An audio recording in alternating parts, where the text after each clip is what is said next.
I just had a thought now. I really have just been lucky. I remember when I was in secondary school, between ss1 and ss3, I felt like, and literally, it was a feeling. I felt like I wanted to always be first position because I was always fourth position in junior secondary school. From ss1 to ss3, I was always first position in the class. Guys, I wasn't doing anything special. At some point, one of my friends in a different class, for context, I am in ss1f, he is in ss1e. He told me that everyone in my class is dumb. And hold and behold, he wasn't wrong because my average score that made me first position was from that specific conversation and that specific memory.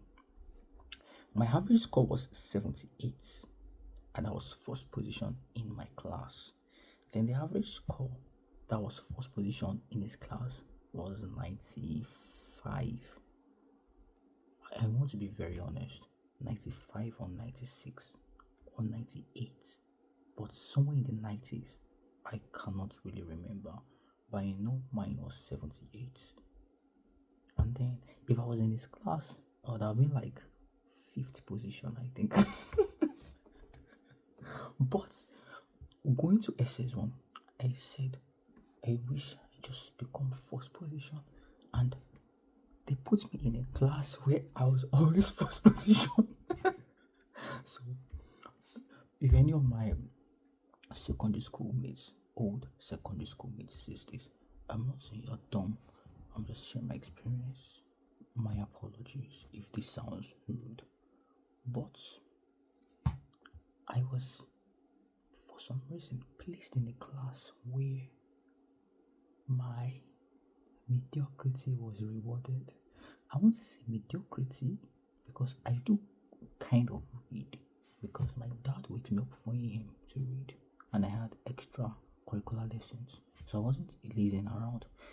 But I wouldn't call that hard work because I just scroll through. Then sometimes I even sleep during reading. But that happened a couple of times, and when it caught me, it told me that you don't deceive anybody in this life, you only deceive yourself. And then I started reading. But I personally, from my experience, don't think that I really worked hard for the first position. And sorry for the break in transmission.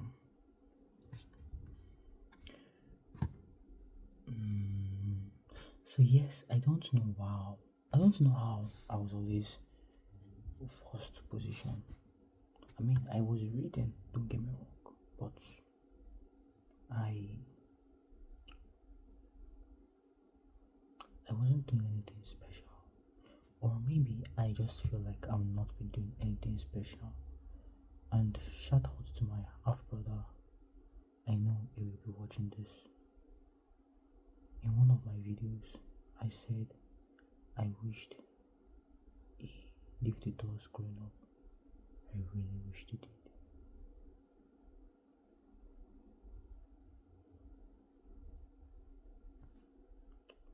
I saw a comment on one of my videos.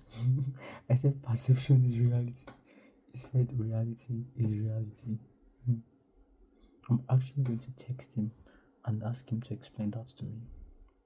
Although I feel like perception is reality, but reality is also reality. And that is why I believe that a person shouldn't be optimistic or pessimistic. They should just be realistic.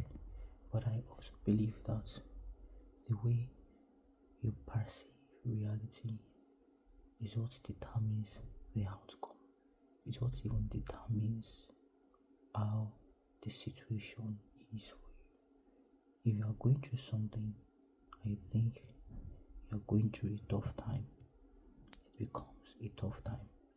But if you're going through something and you think to yourself that you're going through a growth phase, it becomes a growth phase. And so I also believe that perception is reality. So does that mean reality is reality or perception is reality? I do also think reality is reality because, God forbid, if your house is burning right now, reality is that the house is burning.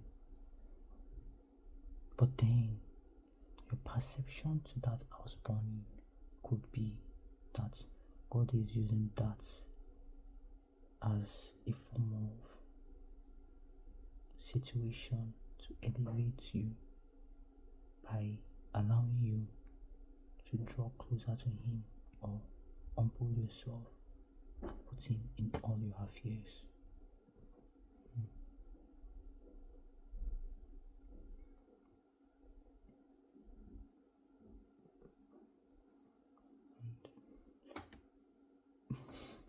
I wanted to say, let me guys know what you think in my comment section, but then you will see my brother in my comment section. Should I tell you guys his name? He's a movie star, by the way. I'll let you guys figure it out yourself. Or I should ask for his permission first.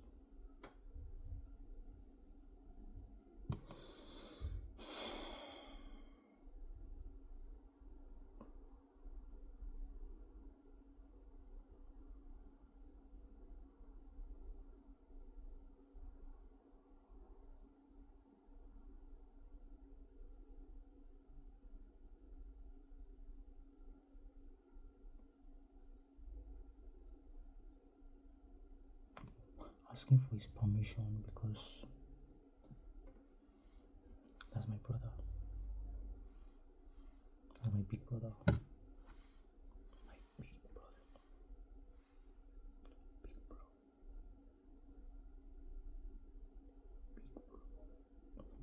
My big bro.